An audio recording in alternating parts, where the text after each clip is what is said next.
When we face the pressure and embrace the pivot gives us the ability to find the new angle based on the information currently presented to us that allows for us to be successful moving forward. The pivot isn't an indictment, it's actually a gift because it allows for you to neutralize the pressure, get yourself a new angle, and make the decision that ultimately leads you to where you wanted to be in the first place. Welcome to The Art of Being Freed, where we talk about growth mindset for creators and all things in between. And on today's episode of The Art of Being Freed, we are going to be speaking with, and I'm very honored, first of all, we are going to be speaking with the master of master mindset. This gentleman is a highly sought after speaker, leader, award-winning coach, and best-selling author of the book Built for This, Why This Time is Different. He is headlining an event in Washington, D.C. called Vyrós, a gathering of heroes. Ladies and gentlemen, please welcome to The Art of Being Freed, Mr. Aaron Victor. Aaron, welcome to the show. Very happy to have you here. Come on, Freed. What's up, baby? What's Listen, good? man, I was trying to hold myself. You got me over here super excited, and let's be clear. I need to take you with me, man, because that was an amazing intro, and I'm humbled. Like, hey, man, I guess he is kind of talking about me. Freed, what's up, man? We finally got it together. What's up, man? We good, man. I thank you so much. I want to make sure the introductions are on point, and you deserve the grandest of introductions. I was talking about before we hit record, I will have weeks that are kind of bumpy, and you have 3 questions, which we're going to get to, that always get me pumped up. So before we dive into it, you've got this book, Built for This, which is an amazing journey on building yourself through self-reflection. Talk to the audience about how you got to this point. Obviously, you didn't just come out with a book and become a best-selling author. What was the journey like to get to this point? Yeah, man. So, Freed, is interesting. When I look at the journey of being able to get to being a best-selling author, man, that thing started back when I was in high school. And when I talk about starting back in high school, one of the things that when I was younger, man, I had a really bad temper, like really bad, super emotional kid. And my mom used to tell me, like, sometimes you need to get it out. So, when you get really worked up and your emotions are blinding you, you can't think, it makes it difficult to convey, what's really in your heart and, being misunderstood. So my mom got me in the art, honestly, of journaling. And, so I got notebooks all over the house where I'd just be writing and getting thoughts out, whether it was about the girl at school that broke my heart or, not doing what I wanted to on the basketball court or parents on my nerves or prayers to God. Like I just had notebooks all over the place. And so you kind of get used to it. And then speed ahead pandemic, I had shifted my location or moved my location originally from Detroit, moved down to Nashville, Tennessee. Pandemic happens less than a year since I've been there. And so then all of a sudden you're going, hey, what do I do? Like everything that I know has changed. The world has changed. And I needed to find my voice. And so after some encouragement by one of my friends, she was like, you need to find your voice. And it goes, okay, so we're going to go back to what you used to do. So probably about a year from probably that moment into somewhere into 2021, maybe 22-ish, I just every morning would get up and pray, and whatever I got, I'd write it down. Whatever I got, I'd write it down. And I was like, oh, some of this stuff's pretty cool, but I just write it down. So I had journals and pages of just thoughts, ideas, statements that I have been journaling for almost 2 years. And I felt this push because people kept saying, Aaron, how do you think the way that you think? What are you doing? How do you get there? How do you keep your mind there? And one of the things I realized is that we don't do a good enough job, Freed, of putting ourselves in a position where we make time for self-reflection. I do think that that's one of the most underutilized pieces of self-care is self-reflection. So knowing I was supposed to do a book or put out something literary, God says, here, what do you do? What do you use? Use what you've been doing over the last almost 2 years. So I go back and dust off the journals and I'm looking like, oh man, this stuff is good. Man, people can use this. And so I took a beta group, put out about 120 quotes in like 3 different categories, and people got to selecting and then we started shaping and strategically, put the best-selling author plan in place, and God was gracious. It's blessed the people, and here we are. That's amazing. And you talk about moving and making adjustments. A theme that I'm focused on that I'd like to convey to the audience is the art of reinventing yourself, the art of recreating yourself. If I want to recreate myself, but there may be past traumas holding me back. You said you had a temper. I don't know if that was necessarily a trauma, but it was certainly an experience. Talk to me about how I can recreate myself without hanging on to those past setbacks. Yeah. Two things. You change your language, and then you have to change your thinking. So the language, both of them are connected. So the thinking piece goes, I'm just going to give a very logical point. And when people are trying to reinvent themselves and holding on to past traumas, it's a very emotional piece. But I want to be logical here intentionally for a reason. The first thing I want you to think about, whether it happened in your life 5 minutes ago, 15 minutes ago, 5 years ago, or 50 years ago, they all have a common thing. They're in the past. There's nothing you can do about 5 minutes ago, 15 minutes ago, 5 years ago, or 50 years ago. They're in the past. You cannot change it. And so what happens a lot of times is that we look at the past as something that we can change. It is actually one of the most futile tasks of energy and mental capacity that you can do by going back and saying, man, if I could have changed, man, I wish I would have done. Or the word that I literally tried to remove from my vocabulary is the word should. Because there's nothing positive that comes out of should. There's no statement that's going to be positive that comes behind should. So when we get the logical piece that there's nothing I can do with the past to change it, then we have to ask ourselves the question, what makes it positive? Is there anything positive in the past? It actually is. Because in the past produces insights that leveraged appropriately produce wisdom. So now, if we go, for example, and there was a time, and I write about it in my new book that I'm hoping releasing this fall, but there was a time where I had ballooned up to almost 300 pounds. Now as a former college basketball player and everything else, it's ridiculous for me to be that heavy. So I could go, man, in the past, man, I was 30 to 40 pounds smaller. Man, I can't believe, man, I let myself get out of this, man. I'm so ashamed that I got there. Or I could say, in the past, what was it that allowed for me to be in shape? Oh, what it was that allowed for me to be in shape was, I was disciplined on my eating, I was consistently working out, and I was intentional on the results that I was trying to get. So I can leverage that insight and use that now moving forward to get myself in shape now. I can't do anything about the fact that I'm out of shape now, but I can look to the past for insights to figure out how do I rewrite my future moving forward. So that's why this time can be different if we leverage the insights from the past to rewrite our story moving forward. A couple things that hit there for me. Journaling, certainly. What was it that allowed me to be? And then you could fill in the blank from there. Sometimes people have dreams as kids, and as they become adults, they lose out on some of that creative imagination. Maybe something didn't go the way they wanted it to go. Talk to us about a time that you felt like you were going one way, but it didn't work out. How did you get back? How did you get back into this space? Because we all have something. Like I wanted to be a big rapper. I wanted to be the next LL Cool J. Obviously, time has passed. Not saying it can't happen, but how do you readjust when things don't typically go or not necessarily go your way? Free, we ain't got that kind of time to give you all of the things that didn't go right, but I got one. We don't have all that kind of time, sir. I would do that to your people.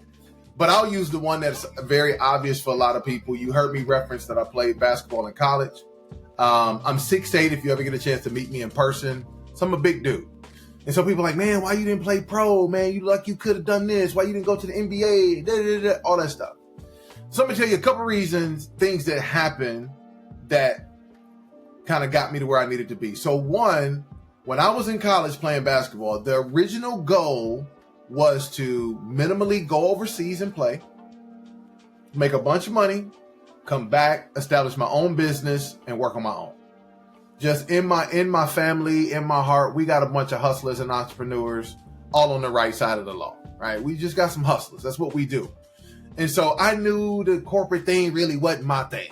But hey, let me go overseas, make some money, leverage this education, come back.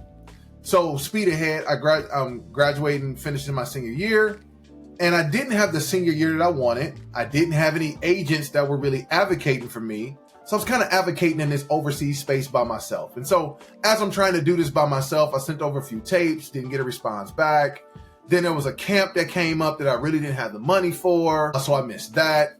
And so I'm going in my head, am I getting ready to hang these sneakers up and it's just going to be over with for me? And there was an opportunity that they were at the time getting ready to relaunch the old ABA. That's where Dr. J came from originally, George Gervin.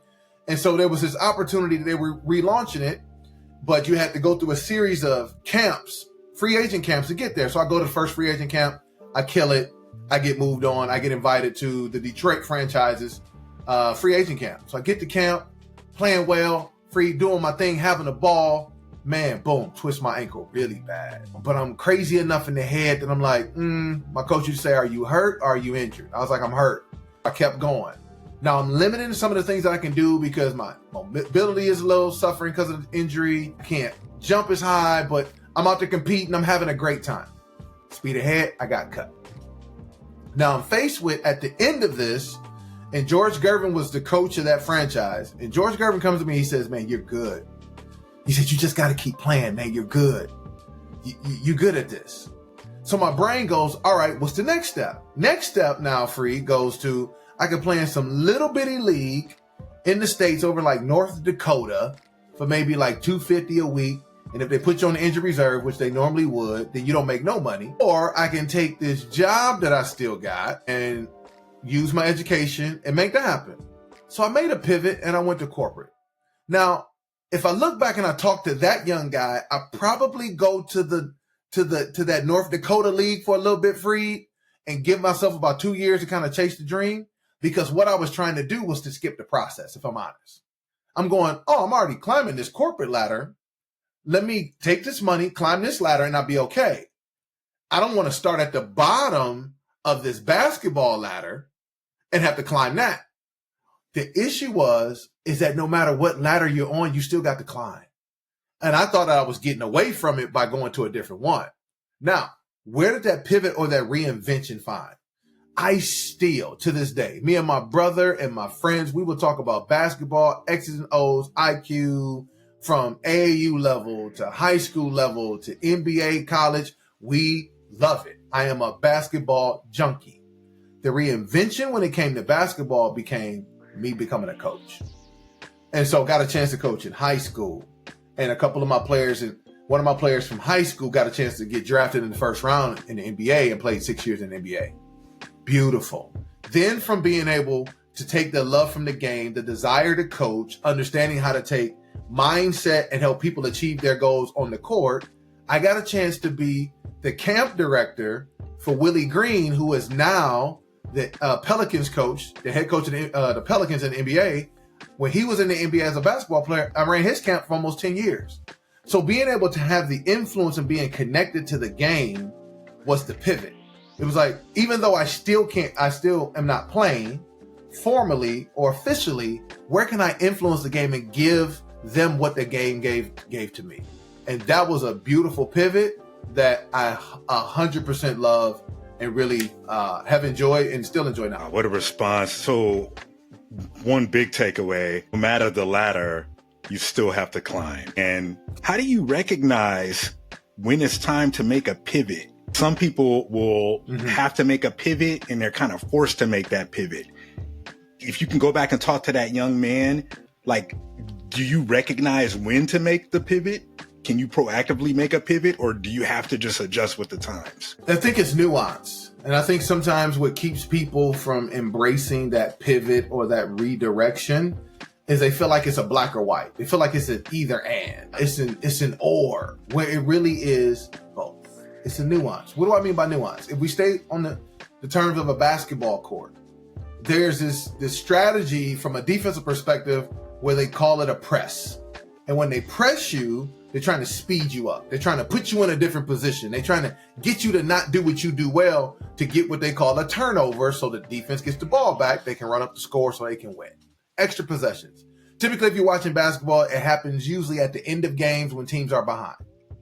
Now, in that pressing, what they teach from a fundamental perspective is that you have to, one, be able to face the pressure. If you turn away from the pressure, you allow for the defense to get an edge. So as things are happening in life, the first thing I would tell somebody is face the pressure. If it's your fear, face it. If it's a tough conversation, face it. If it's a deadline that's causing you a little bit of pressure, face it. Because when you face it, now you give yourself the ability through your gifting and your experiences to be able to see it ain't that bad. Or being able to face it, you know exactly what you need to do to get through it. Now, some of the strategies as a coach we would teach, hey, if you faster than that guy, just dribble around him and keep going. If they're coming at you where they might have a little bit more pressure on you, now you might have to pivot, back to what you asked, pivot to find the vantage point necessary for you to be successful to get the ball up the court. When we face the pressure and embrace the pivot gives us the ability to find the new angle based on the information currently presented to us that allows for us to be successful moving forward. The pivot isn't an indictment, it's actually a gift because it allows for you to neutralize the pressure, get yourself a new angle, and make the decision that ultimately leads you to where you want it to be in the first place. That's amazing. And this is actually a good pivot to the next question because you talk about facing it. Face it. Face the fear, take it head on. And that's something that heroes do. So we're going to get ready to land the plane on this conversation. I got two things I'd like to cover with you. Let's talk about heroes. Let's talk about the gathering of heroes and superstars and people who are willing to face the pressure head on, dribble around it, keep going, or make pivots. I want to give you an opportunity to talk about Vyrós. Talk to us about what's leading up to that. Why is this happening? What's the tangible transformation that comes out of it? I'd really love to hear more about this event. Yeah, so Free, I appreciate that. You being a guy who's multi-talented in characters and cartoons, you know, I saw your face and lit up when we talked about heroes. But here's the one thing foundationally before we explain what it is I want people to understand is that in this pivot conversation that Freed is having us have, is that many of us put ourselves in a position where when we don't pivot or things don't work the way that we want, we allow for the disappointments. We allow for life that sometimes can start lifing to make us feel that we're less than. We allow for the disappointment of the actions that have happened to us to now be an indictment to our character as opposed to feedback for a change of behavior. And so because we have done that, we now see ourselves less than what we were created to be. I'm ordinary. I'm not good enough. I'm not this. But the foundational theme behind Vyrós is this: we are fearfully and wonderfully made. Wonderful are the works of his hands that we know so well. And if that is true, then when God created us, you were never ordinary. You were never just a mistake. You were never just to be, never. So how do we get people who have gone through some experiences in their lives, but it's this whisper in their hearts and their spirit that they've been trying to ignore and trying to be okay with to get back to the purpose that they were created for? That's that whisper, I call it the hero's call. That there's something bigger for me past this moment. And so understanding through the coaching and what people have given me through feedback from the first book, as I said, we got to gather the people together. And we're still getting used to being back outside, so to speak. So October the 4th and the 5th, Vyrós is a live event that is going to have 3 parts to it. And I want people to understand there's going to be 3 parts to this thing. It's a move first for it's going to be a conference. So you're going to get a chance together with like-minded people. We got a litany of speakers that are coming in that are global brand marketers. We got PhDs and human sciences and social work. So you're going to walk out inspired, you're going to walk out informed, and you're going to walk out equipped. Because the one thing we didn't want to do is have you all excited and don't know what to do. We're going to I want you to understand, you're going to walk out inspired, informed, and equipped. The next part is we're going to celebrate the launching and the release of my new book that weekend. So it's going to feel like one part book release. We're going to celebrate that. We're signing books for people that are there. We're going to make it available for those that are there. Actually, for the people who are there, we got some surprises for you that make it happen, that you can actually get some things before it launches the following week. So we got that. So we got conference, we got book release, but the third piece, we gonna have a party. We gonna have a good time. Yep, we got 360 photo booth, red carpet, taking pictures, really good chefs that are coming in to serve us. Why are we gonna have the party? And to me, it's one of the most important pieces. Is that I never want people to feel like that doing the hard work doesn't have to be fun. That doing the hard work is always going to be arduous. And I want to celebrate that these people who are awakening the hero piece or now understand that they can be legends in their own right, in their field and in their purpose, that we want to celebrate you. So we got DJ, food, put on the good clothes. We're going to have a ball. So Vyrós is a live event that's got 3 parts to it. It's a really transformative, what I would call a hybrid event that is something that you do not want to miss. So before I keep going crazy, Free, let me stop talking and turn it back to you. I love when you describe it because it gets me hyped. Like I want to go. So the tangible transformation, you're going to be inspired, you're going to be informed, and you're going to leave equipped to take action. And a lot of where people lose trust is that there's just information. So go to Vyrós, get involved and be transformed, not necessarily with the information, being equipped to take action. And I think it's very important to celebrate. Congratulations on the new book launch. I know it's going to be dope. With that said, transfer over to this next question as we get ready to land the plane on this conversation. And it's been an amazing conversation. If you're listening, follow at Ask Aaron Victor, okay? Because this man is the real deal.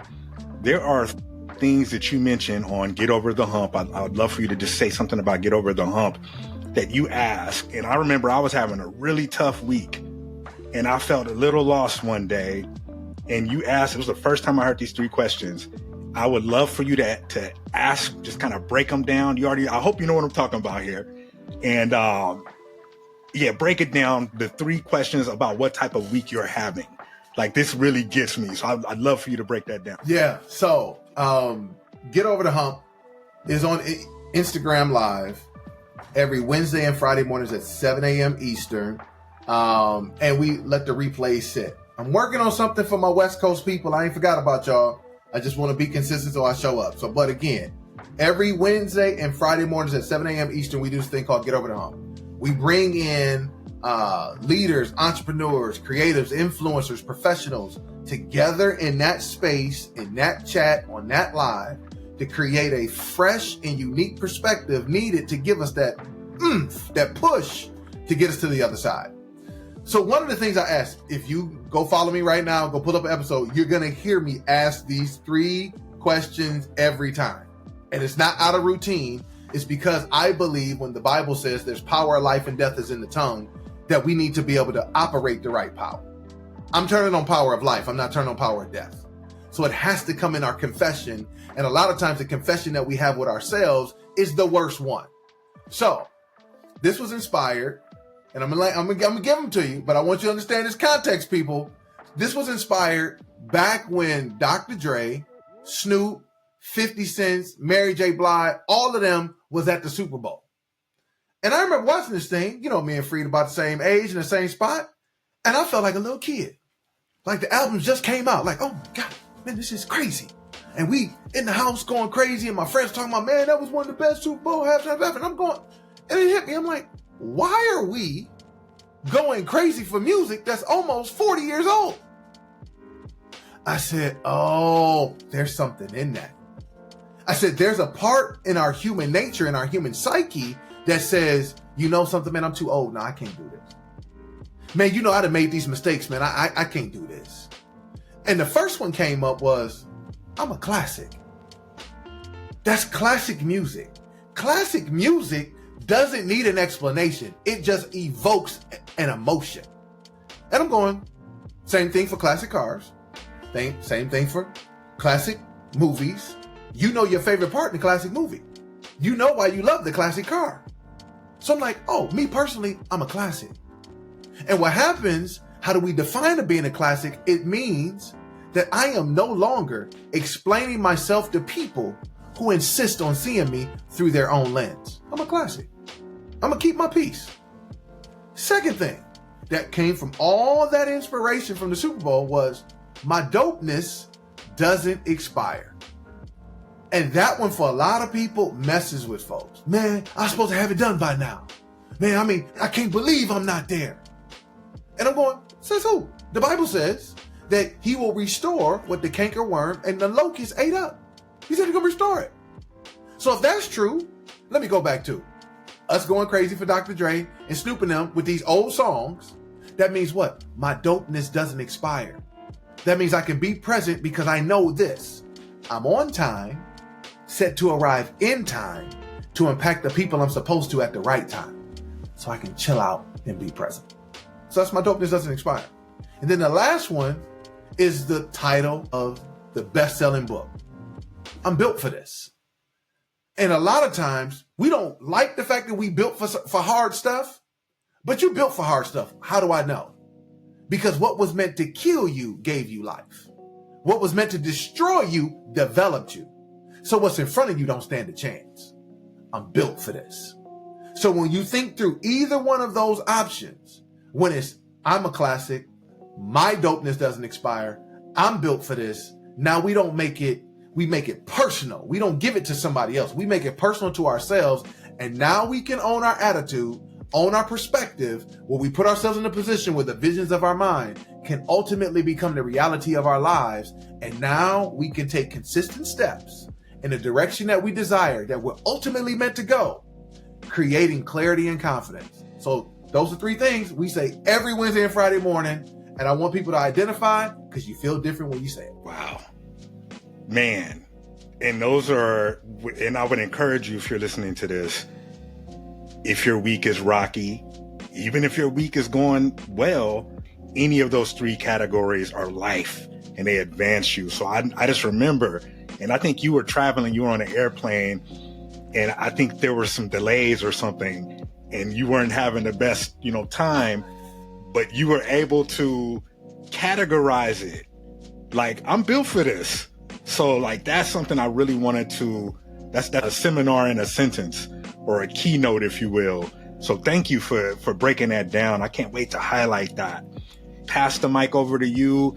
Tell the people where to find you. We already know about the event coming up, but I'll let you close us out here on the Art of Being Free. This has been a tremendous conversation. So go ahead, close it out. Let's let the people know where we can find you. Man, listen, Free, thank you so much for inviting me to the Art of Being Free, man. Listen, we've been talking about this for a while and our schedules didn't connect, and I'm so honored to be here. So first, let me say thank you to you for just making space on your platform for me to be here, man. I am honored and humbled to be here. Real talk, no gas. I mean it. If you want to find me, want to follow me, hey, let me check this dude out. I've never heard of him. Just happen to be checking out Free. This dude over here going crazy. Listen, if you're on Instagram, go follow me at Ask Aaron Victor, at Ask Aaron Victor.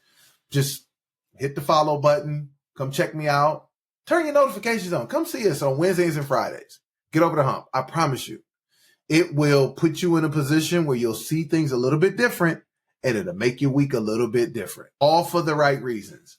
And for those that say, man, I want to be a part, like you got excited, like Free got excited that you want to be a part of this hybrid 3-move event where you want to leave engaged, equipped, informed, inspired, then I want to see you at Vyrós. I want to see you.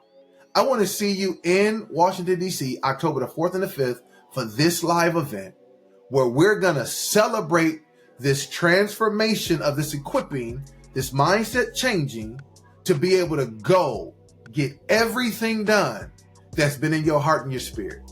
Whether it's getting out of debt, whether it's transforming your family, whether it's launching a business, you will have the headspace clear with the tools to navigate the difficult days that may come ahead to be able to go get everything done. That's what heroes do. That's how they fight the villains, is they're equipped and they're inspired to do something greater than the moment, and they're around the right people. That's October the 4th and the 5th. The people who believe that they will leave this world better than they found it. I hope to see you. Listen, I could keep going, but just know this, I'm super pumped about it and honored for you to be here with you. Appreciate you, Aaron. Make sure you all follow Aaron at Ask Aaron Victor on Instagram. Get over the hump every Wednesday and Friday at 7 a.m. Eastern. I do my best to get up. It's 4 my time, but I do my best to at least watch the replay. We're going to share all the details. Aaron, I can't wait to continue to see your journey and you grow, and you've helped many people, many creators. You certainly have helped me. So it's an honor to be able to have this conversation. There are going to be a lot of folks who are going to hear this and they're going to be transformed. The Bible talks about being transformed in the renewing of your mind. And this was a conversation that has certainly transformed my mind. I'm very energized to get this out. So thank you so much for coming through. Thank you all for listening. Leave a 5-star review wherever you are hearing this. Give this a thumbs up or a like if you're watching on YouTube. Aaron, thank you for coming through. Until next time, this is your host, Freed, with The Art of Being Freed. I will see you soon. Peace.